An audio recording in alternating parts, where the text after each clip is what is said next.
Welcome, welcome. If you're here for the Maryland 4M, the monthly Monday Maryland meeting, you're in the right place. We're just going to gather right now and ground and center ourselves.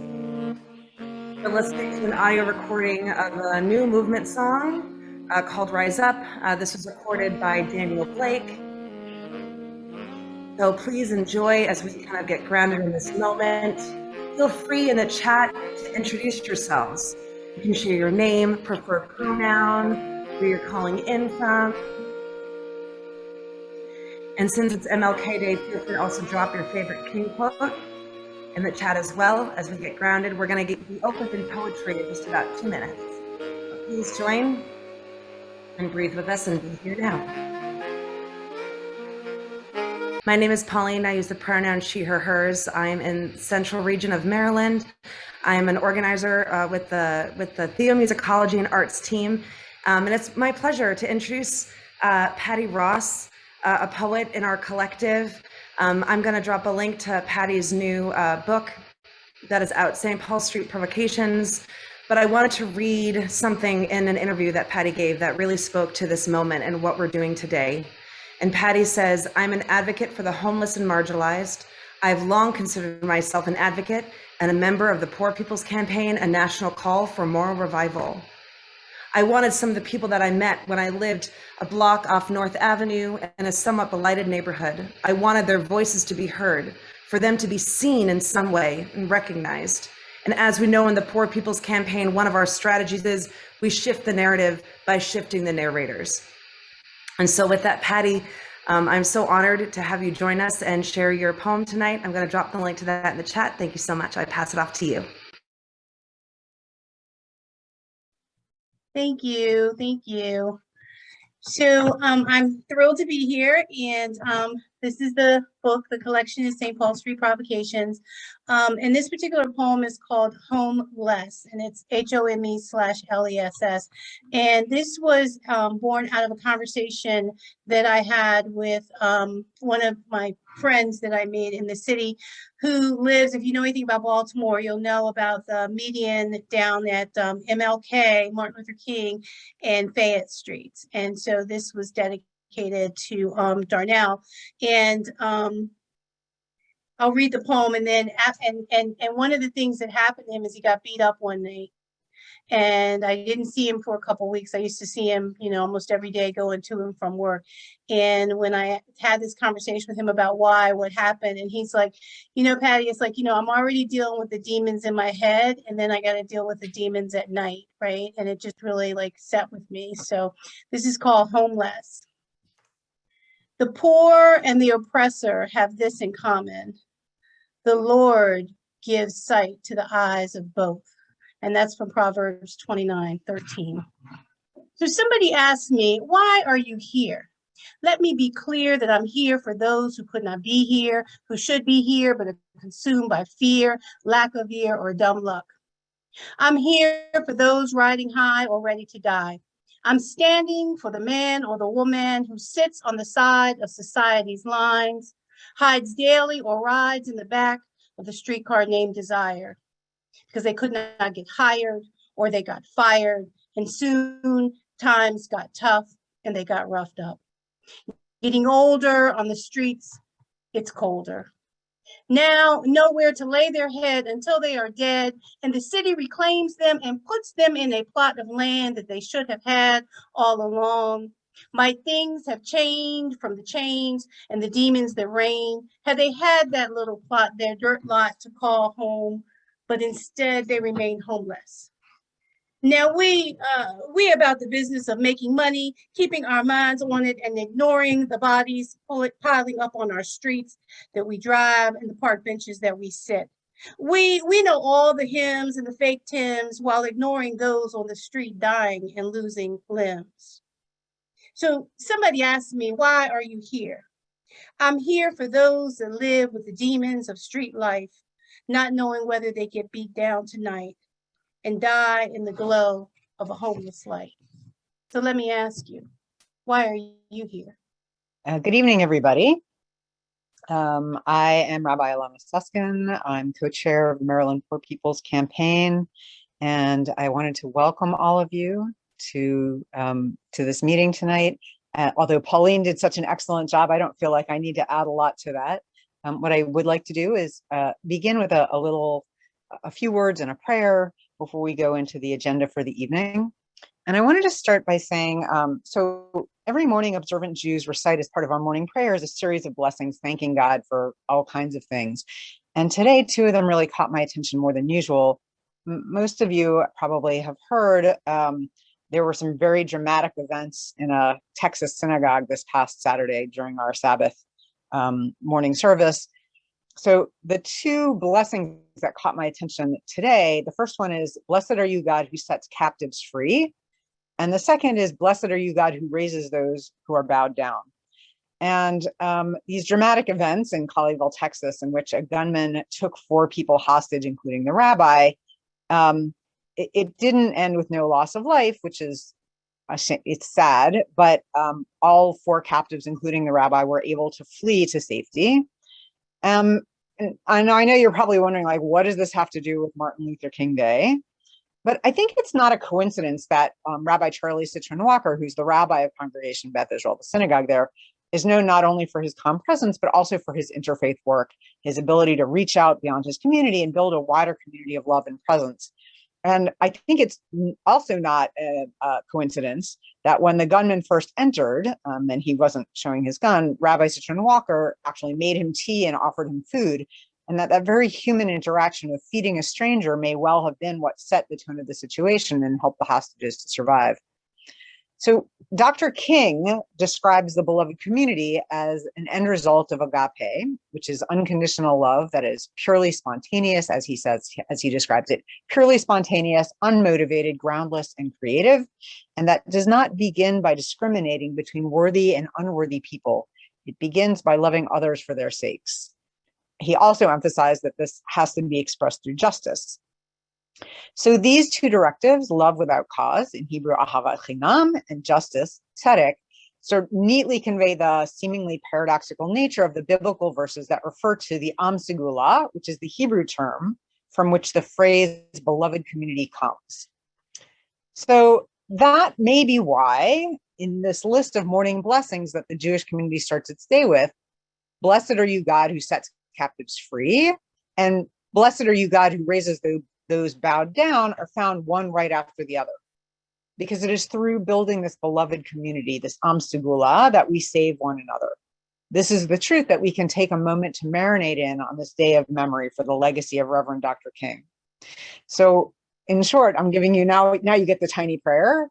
So I just want to close with saying, blessed God of all souls, may we remember every day that our holy work is loosing the bonds that hold us to policies that hurt the poor and divide us from one another. God, free us from that captivity.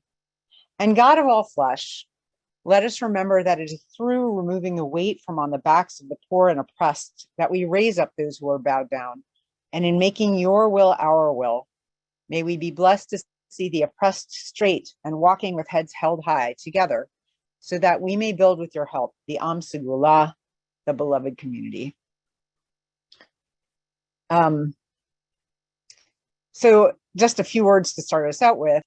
In addition to that, I just want to do one reminder before I hand this over to our coordinating committee member, Ashley Hochnagel, that all roads lead to June 18th, 2022 this year, the Mass Poor People's and Low Wage Workers Assembly and Moral March on Washington into the polls, which is quite a mouthful.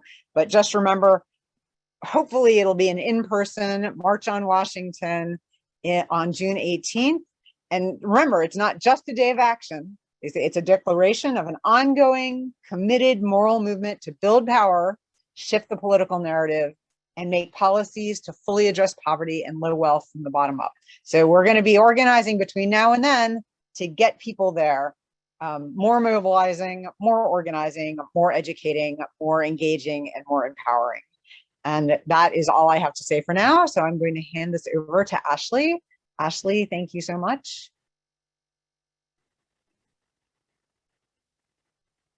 Thank you, Rabbi Alana. Mike, do you mind sharing the presentation for me? So while Mike is doing that, I'll just introduce myself. So good evening, everyone. My name is Ashley Hochnagel. I'm an organizer, artist, and scholar who's been involved in the movement to end poverty for 15 years.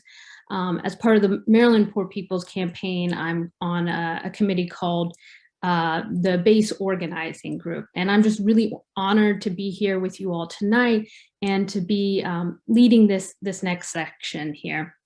So today, as we all know, is MLK Day, a national federal holiday to honor and celebrate the life of the internationally beloved civil rights leader, Reverend Dr. Martin Luther King Jr.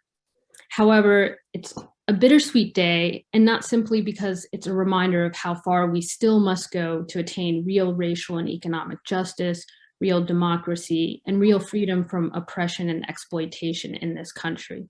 We only have to look around to tell us this.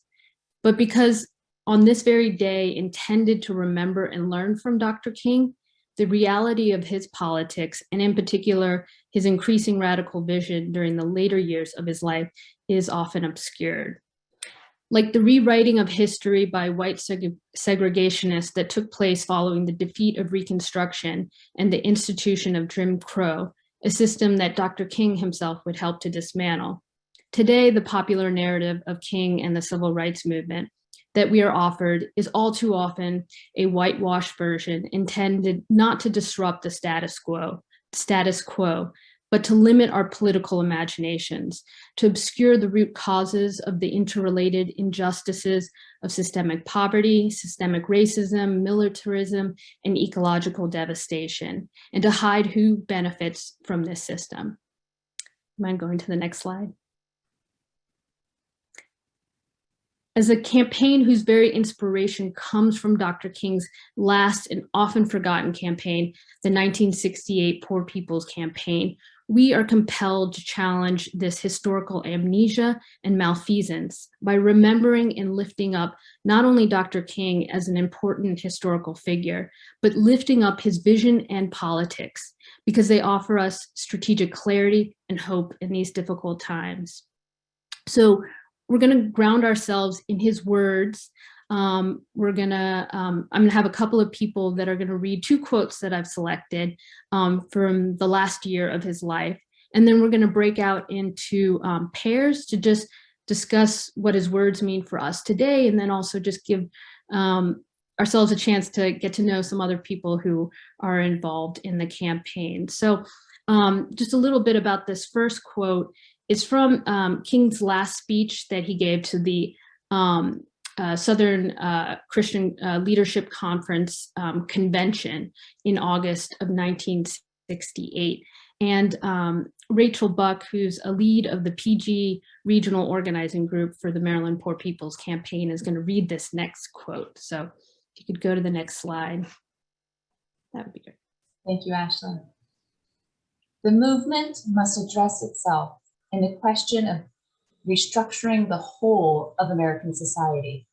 There are 40 million poor people here, and one day we must ask the question, why are there 40 million poor people in America? And when you begin to ask that question, you are raising questions about the economic system, about a broader distribution of wealth. When you ask that question, you begin to question the capitalistic economy. And I'm simply saying that more and more, we've got to begin to ask questions about the whole society. We are called upon to help the discouraged beggars in life's marketplace. But one day we must come to see that an edifice which produces beggars needs restructuring. It means that questions must be raised. And we see, my friends, when you deal with this, you begin to ask the question, who owns the oil? You begin to ask the question, who owns the iron ore? You begin to ask the question, why is it that people have to pay water bills in a world that's 2/3 water? These are the words that must be said. This is from the Southern Christian Leadership Conference Convention of 1967, Reverend Dr. Martin Luther King. Thanks, Rachel. So the next quote we're going to look at is from the Massey lectures. And in this quote, Dr. King is speaking about his strategic thinking behind the Poor People's Campaign. And Joanne Watts with the MoCo Regional Organizing Group and the Media and Communications Team for the Poor People's Campaign is going to be reading this next slide. So if you could go to the next slide, that'd be great. Thank you. The dispossessed of this nation, the poor, both white and Negro, live in a cruelly unjust society. They must organize a revolution against the injustice, not against the lives of the persons who are their fellow citizens, but against the structures through which the society is refusing to take means which have been called for and which are at hand to lift the load of poverty. The only real revolutionary, people say, is a man who has nothing to lose. There are millions of poor people in this country who have very little or even nothing to lose. If they can be helped to take action together, they will do so with a freedom and a power that will be a new and unsettling force in our complacent national life. Thank you, Joanne.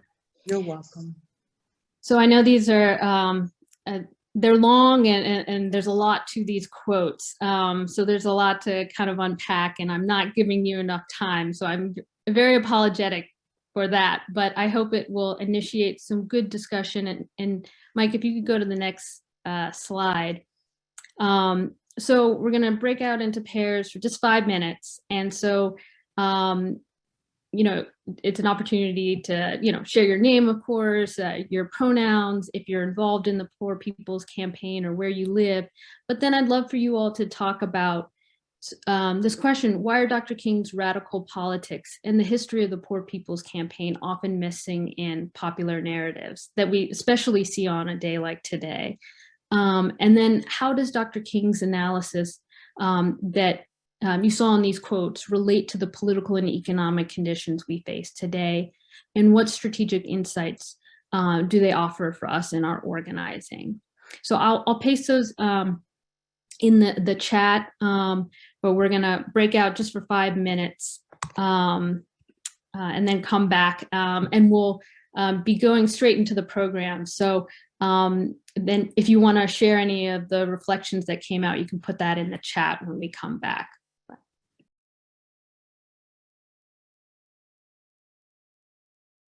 So this is what we based our Maryland End of Poverty resolution on. Here it is. We put it together formally in December 2021, and we have shared it with you and with other members of the Maryland General Assembly. And the one goal of this is simply to end poverty in Maryland, period. As you know, we have a $3.2 million surplus in this state, and we have the resources to really end it in Maryland.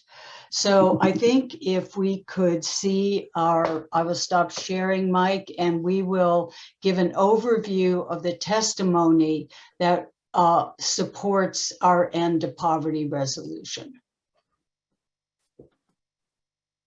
We're going to see a short video that recaps what happened in our extraordinary field hearing.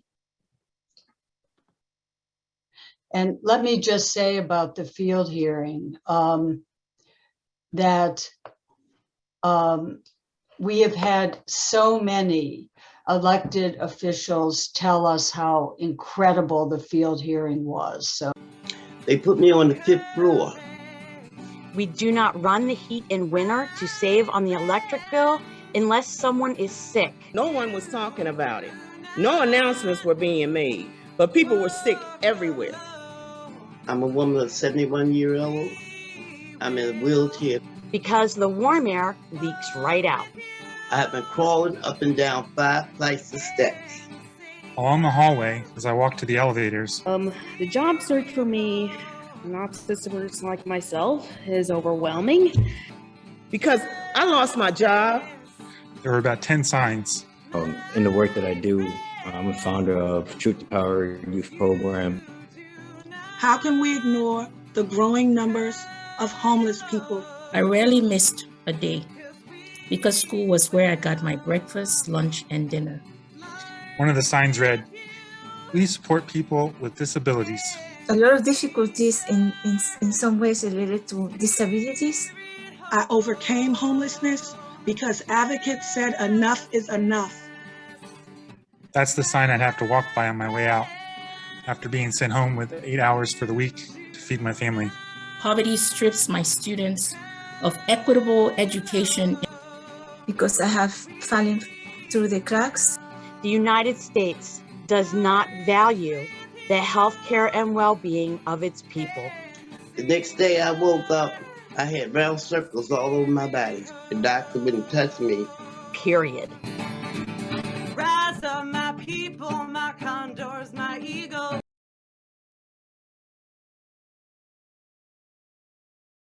So let me just get into the calls to action that we have in the End to Poverty Resolution. The End to Poverty Resolution documents every one of these needs in the state of Maryland using data and other evidence. And also at the end of each one of these areas of where we need reform and funding, there are also specific calls to action for that we want the legislature or other electeds in our state to take. So one of our main goals is to provide safe and secure housing. Mary Ward and Initial Miller both testified to the worsening insecurity during this pandemic and the problems of Section 8 housing. One of our call outs in the End to Poverty is to make sure that we have adequate rental assistance and end to evictions in our state.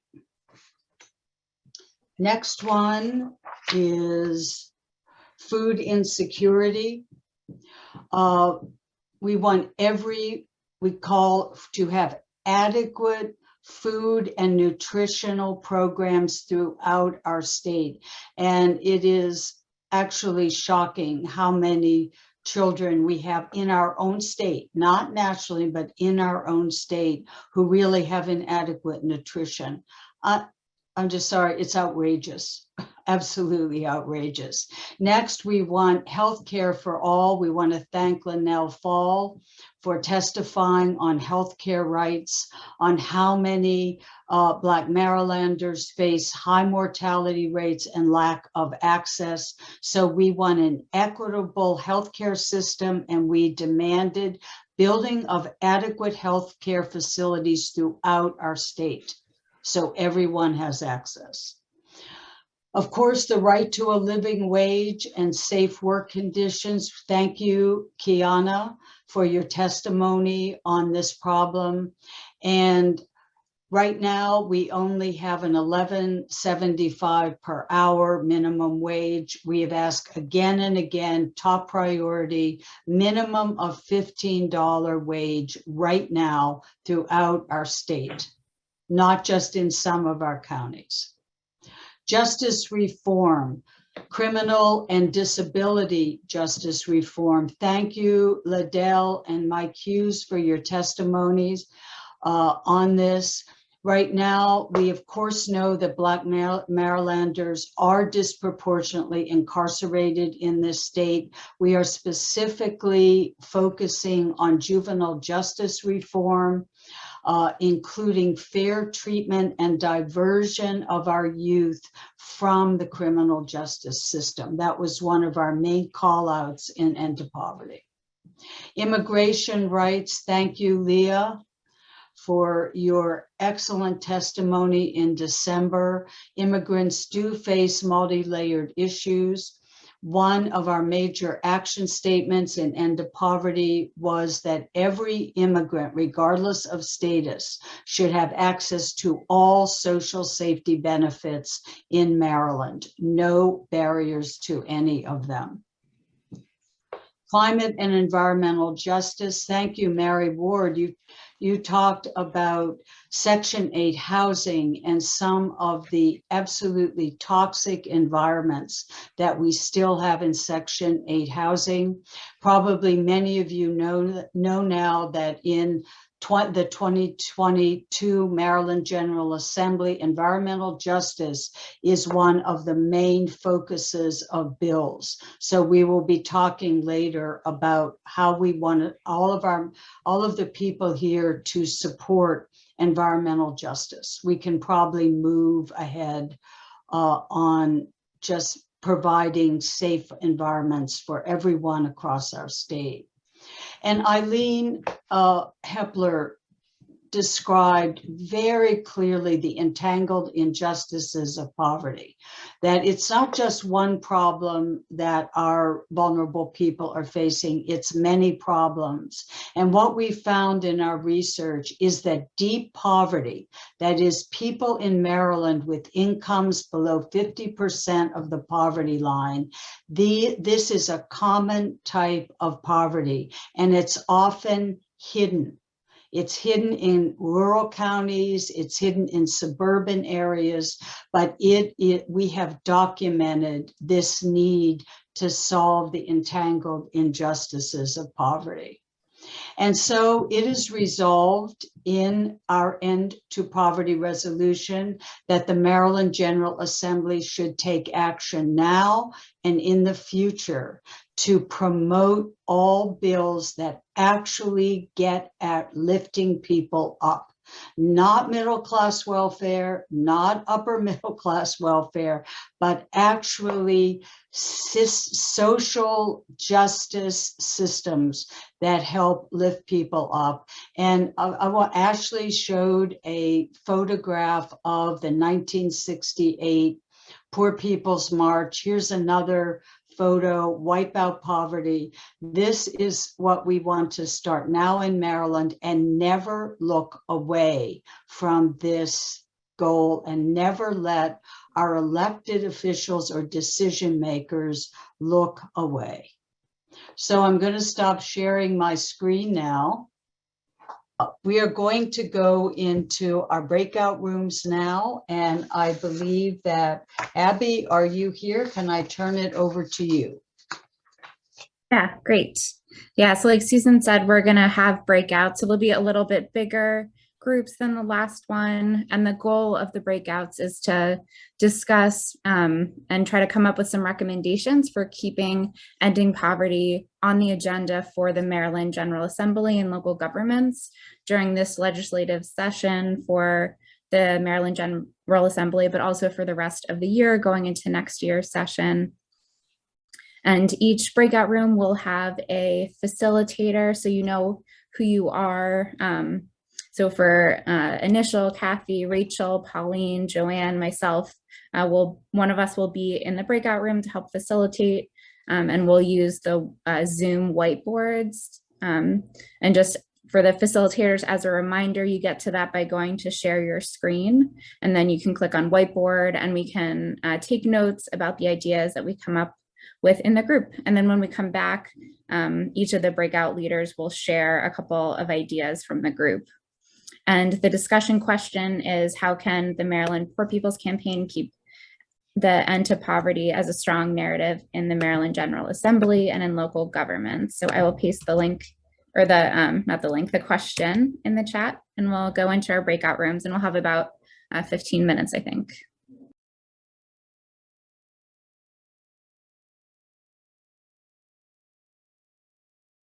Welcome back. I hope you enjoyed the breakouts. I know they're a little short too. I'm sure we probably all got cut off mid discussion, but it's great to start the discussion, and it's certainly one that will be ongoing.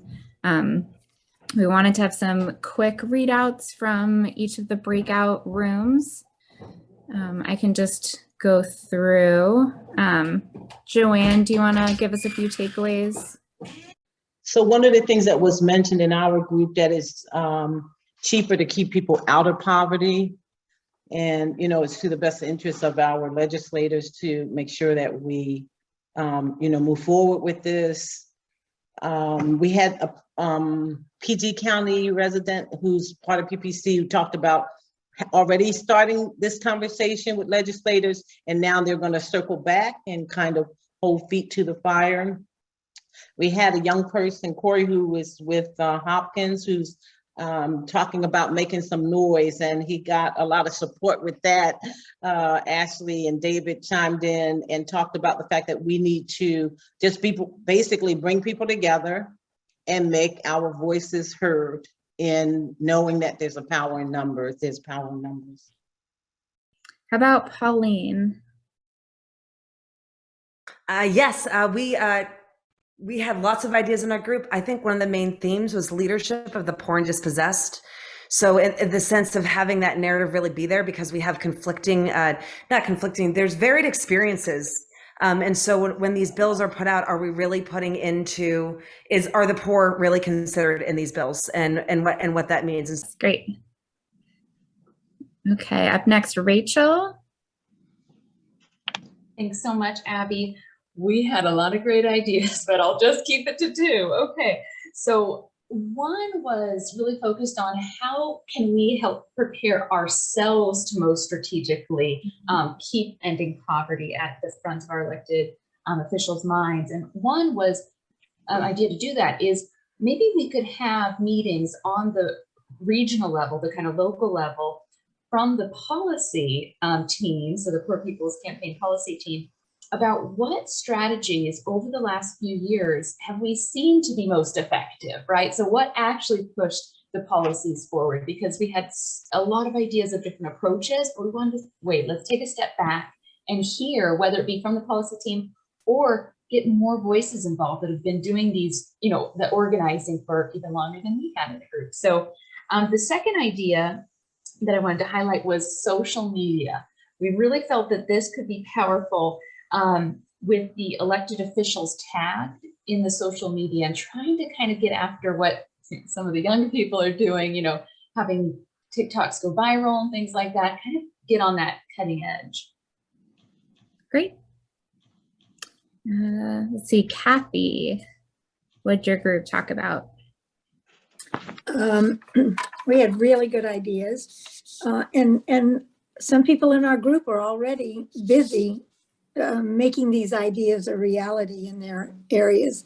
One big one is really about just getting involved in local politics and understanding what's really going on within your county. Another one was to write testimony and to give it, because testimony is really powerful. Another is to look at these candidates that are running for office and get them, you know, kind of get in their face and get them to support our principles and to really look at the poverty issues.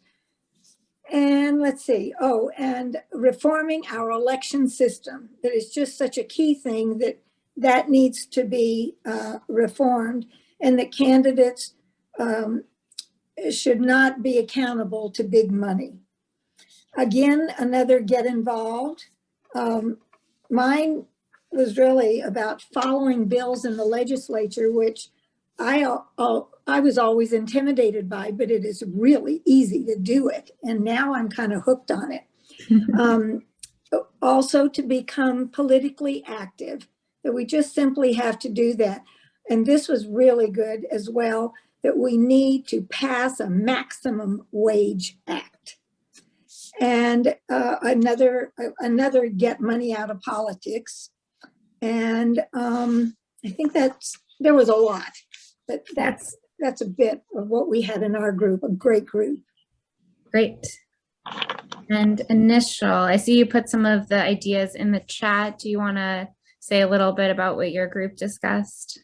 Yes, hi, our group discussed, of course, some of the things we kind of do now, which was related to continued door knocking, but with the purpose of having residents actually get engaged and make phone calls and supporting those resolutions.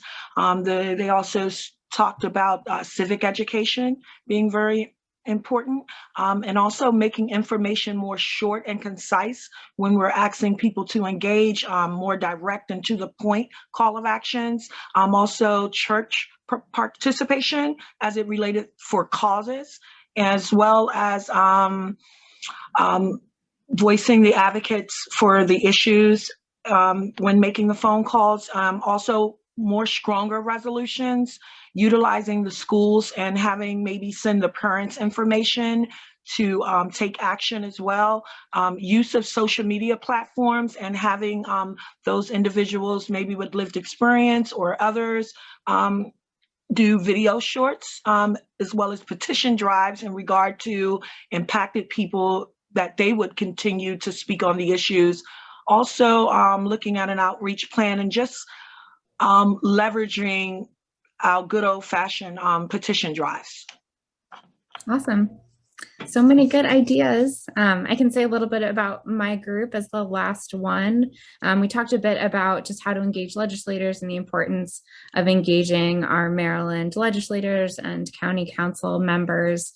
And that it's important to try to figure out, what they're really interested in and to understand where is their resistance to the policies that we advocate for, and just really trying to understand what are those reasons for why people don't want to support these bills, and figuring out, if there are ways that we can be supportive of some of the priorities that legislators have, so we can gain some of that leverage, and having a couple, trying to identify some key advocates. We're not going to win over everyone, but just having a couple really key advocates can be useful. And then also just building the power of poor people and, mobilizing them to vote and making sure that that's a bigger block that politicians have to contend with. So I think those are all of the groups. It sounds like fantastic ideas. The policy group is going to take all of these and start using them to develop our strategy.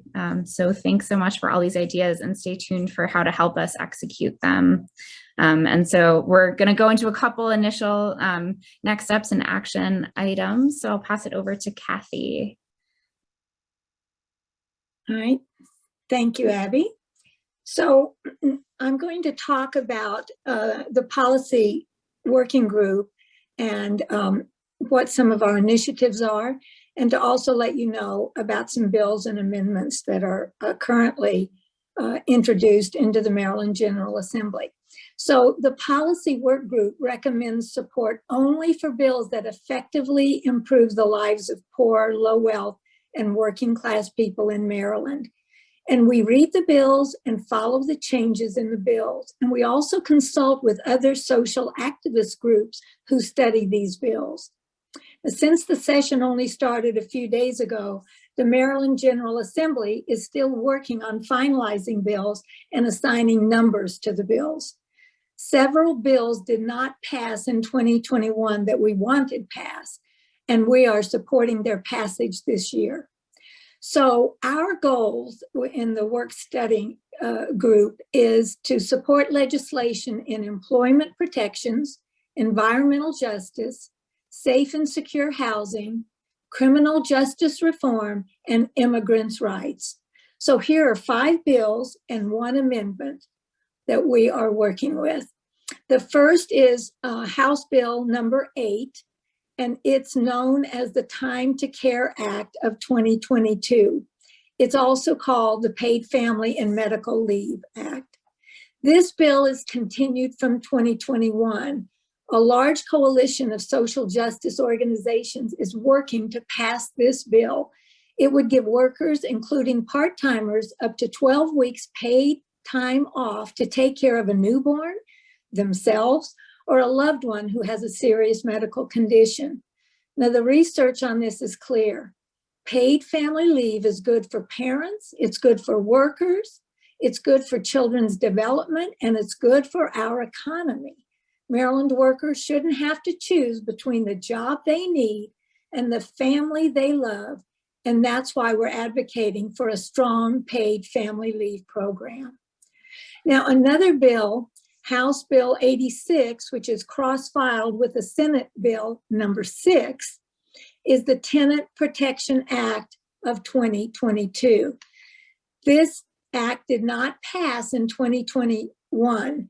And in 2022, the provisions include protection from unfair utility billing, right to free assembly within rental units, which means that tenant groups can meet in their buildings and they can talk about tenant rights and to prevent stalking and more. Now, there's one amendment that we're supporting, which is the Constitutional Amendment for Environmental Human Justice. This is interesting because it needs 3/5 in each house to pass, and then it would go to referendum in 2022. The Maryland Poor People's Campaign supports this amendment to establish the inalienable human right to a healthy environment. This amendment is receiving renewed attention in the 2022 legislative session, and supporters are launching a renewed push. Another bill is House Bill 86, which is the Tenants' Right and Protections, Tenants Protection Act of 2022. Now, lawmakers have vowed a renewed push for this tenant protection in 2022. Maryland lawmakers passed an initiative in 2021 to give tenants access to counsel in eviction cases, but it didn't have any funding attached to it. So this bill is to create funding access to counsel in rental court. And then the second to the last bill is House Bill 269, Senate Bill 53. And this is the Child Interrogation Protection Act. And this is under our area of looking for bills that deal with criminal justice reform. This act would bar police from questioning juveniles without their parents' or legal guardians' knowledge. Law enforcement would be required to notify a child's legal guardian before they are questioned in custody. And then the last bill is our goal in the Immigrants Rights area. And this is Senate Bill 129 and crossed with House Bill 114. And it's the Access to Counsel in Immigration Proceedings Program. This bill provides legal representation in immigration proceedings because people with representation are nearly 6 times more likely to have a successful outcome. That is not being removed. The bill has funding attached, and in Maryland, as many as 81% of detained immigrants proceed unrepresented in immigration court. So that's my piece for tonight. Thanks, Kathy. My name is Mark Matthew, and I serve on the policy work group. I'm a co-lead with Susan Allen, and I work with wonderful people, Kathy, Abby, Tom Kennedy, Don Pellis, these individuals on here. So I'm really excited to hear a lot of these ideas that we have for, ending poverty, which is our goal that we have for the policy group, and just really excited to hear the energy and the ideas and that sort of thing. And from the last year, what I really realized is it really takes a real team effort in order to get these bills passed. There's a lot of bills that come up every year that don't get passed. And we really want to create a strategy to get these bills passed so that way we can get to our ultimate goal, which is to end poverty. So our game time is now. The Maryland General Assembly is in session through April. And for us, that's our game time, right? That's where we really, really need to be active. We talk about using the analogy. We had our preseason where we've been talking a lot to legislators. We've had a lot of conversations with them. A lot of people have read our resolution to end poverty in Maryland Act and are very excited about it. We have our game plan, which is that resolution. But what do we need in order for this game? We need players. We need players here, and there's tons of individuals who showed excitement and interest and wanted to be involved. Our goal is this. We want you to join the policy work group through April. while the General Assembly is in session. We really think that's really, really important. And there are many ways for you to be involved in that. Susan, if you want to go to the next slide. All right, so there's tons of ways for you guys to be there. This is our call to action. We would love for you guys, this is something that Kathy was talking about, attend virtual committee meetings where bills are being discussed. We want to hold our elected officials accountable, and we have done that. And so that's very, very important for us to do that. We want to track bills that the Maryland Poor People's Campaign supports, like the bills we just talked about, when these bills are being discussed in the Maryland General Assembly. We want to make sure that we're tracking them, making sure that they're being passed and getting moved up into the area where they could possibly get passed. We want to be able to give testimonies on these bills. This is very, very important, especially for those individuals that are affected by the things that we're talking about. These testimonies are very, very important in order for us to get those bills passed through the General Assembly. So we want people to give those testimonies. If you have individuals that would provide us with testimonies, we'd love to be able to hear those too as well. This is very important. We want to continue to contact and meet with legislators. That's really where the rubber meets the road, right? Like, we need to be able to contact and meet with these legislators and, again, hold them accountable to the things that we're talking about, especially during this time. I felt like the next one was something that was really important. Want to work with our Maryland Poor People's Campaign Policy Work Group allies. Jews United for Justice is one of them, CASA, Renters United, but we have many more. Work together. Again, it's a team effort to get a lot of these bills passed, and they've been working on a lot of bills, and it's so important to see how we can come together in order to create that. And we also want to meet together as a policy work group to create strategy in support of our bills. So if you enjoyed that 15-minute section that we had and you're like, man, I really wish that we had like another 20 minutes to just discuss some of our ideas, that's what we do in these work groups in order to create strategy. That's where we ended up coming up with the resolution to end poverty in Maryland, which has been really, really received. So if you are interested in any of these actions, here are a couple of ways that you could actually get involved. If you want to leave your name in the chat, don't include your email, but your name, that would be great. That's one way you can do that if you're interested in joining. You can directly email us, our work group. You can email us that, or you can fill out the Maryland Poor People's volunteer form and check policy work group as a place that you would like to volunteer with. We understand that in order for us to get where we want, bills are going to have to be passed, laws are going to have to be enacted, and in order for that to happen, we're going to have a grassroots effort in order to get a lot of this stuff going. And so we really feel like the policy work group will be very, very important for those ends. So really appreciate your guys' interest, and we'll definitely be in contact with you. And would like to pass this on to Joanne. Hey, thanks, Mark. Gosh, it makes my call to action easy after all of this motivation for us to get into action. With all the things that we've been talking about tonight, it brings something to mind for me that I've been hearing in this moment, slogan, no real celebration without passing legislation. And I think that lines up real nicely with us pushing forward and having people get involved in being a part of getting this legislation passed. I'd like to share two of Dr. Martin Luther King Jr.'s quotes. He said, "Poverty is one of the most urgent items on the agenda of modern life." He also said, "In the end, we will remember not the words of our enemies, but the silence of our friends." In our movement today, we say, somebody is hurting my people and it's gone on far too long, and we won't be silent anymore. We believe everybody's got a right to live. And before this campaign fails, we'll all go down to jail because everybody's got a right to live.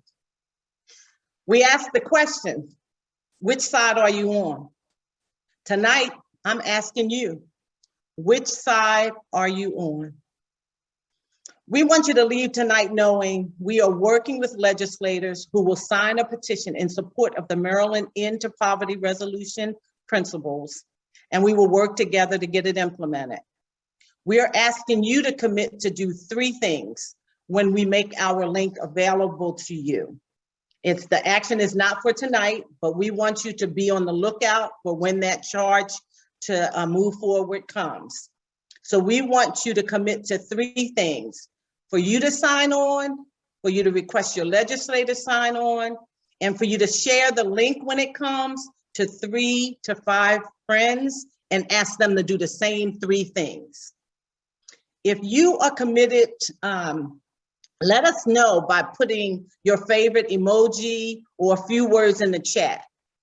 I'm in, I'm committed, thumbs up, something to let us know that you're committed and you will be watching and waiting for that charge to move forward. And when you get that link, you're gonna do all 3 things, because we all want to be a part of passing legislation. Thank you, and I'm gonna hand off to Pauline, who will give us some insight on a song challenge and a closing song. And I will also put in the chat ways that you can get on our mailing list if you're not currently on. Pauline? Thank you so much, friend. So I'm gonna call back in my friend Patty with the question of why are you here? And we are here because we are organizing to win. And one way that we organize to win is we shift the narrative by shifting the narrator.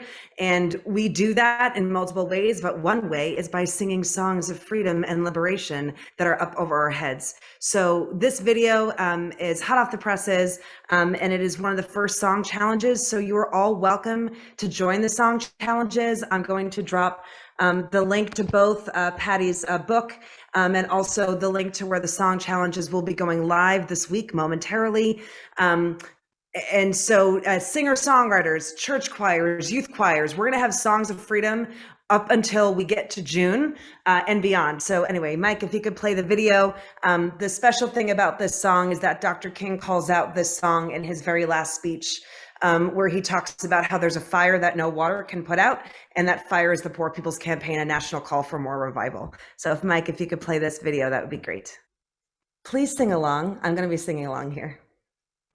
Up over my head, Up over my head, I see freedom in the air. I see freedom in the air. Up over my head, Up over my head, I see freedom in the air. I see freedom in the air. Up over my head, Up over my head, I see freedom in the air. I see freedom in the air. And I really do believe, I said I really do believe, change is coming out there. Change is coming out there. Up over my head, Up over my head, I see justice in the air. I see justice in the air. Up over my head, Up over my head, I see justice in the air. I see justice in the air. Up over my head, Up over my head, I see justice in the air. I see justice in the air. And I really do believe, I said I really do believe, a change is coming out there. Change is coming out there. Up over my head, Up over my head, I see love in the I see air. love in the air. Up over my head, Up over my head, I see love in the air. I see love in the air. Up over my head, I see love in the air. I see love in the air. And I really do believe, I said I really do believe, change is coming out there. Change is coming out there. Up over my head, Up over my head, I see peace in the air. peace, peace, Up over my head, peace, peace, I see peace in the air. peace, peace, Up over my head, I see peace in the air. peace, peace. And I really do believe, I said I really do believe, Change is coming out there. Change is coming out there. Up over my head, Up over my head. I see freedom in the air. I see freedom in the air. Up over my head, Up over my head. I see freedom in the air. I see freedom in the air. Up over my head, Up over my head. I see freedom in the air. I see freedom in the air. And I really do believe, I said I really do believe, change is coming out there. Oh, oh, oh, change is coming out there. Oh, oh, oh, change is coming out there. Oh, oh, oh, change is coming out there. Oh, oh, oh. We're all going to close out now. If you want to come off of mute, you're welcome to. We're going to close out with our forward together. I'm going to say forward together, and you say not one step back. I'm going to do it 3 times. Okay. We're off mute. Forward together. Not one step back. Forward together. Not one step back. Forward together. Not one step back. Good night, everyone. Good night, everyone. Good night. Thanks a lot. Good night. Thank you. Good night, everyone. Bye. Thanks a lot. Everyone stay safe. Not in the camera. All right.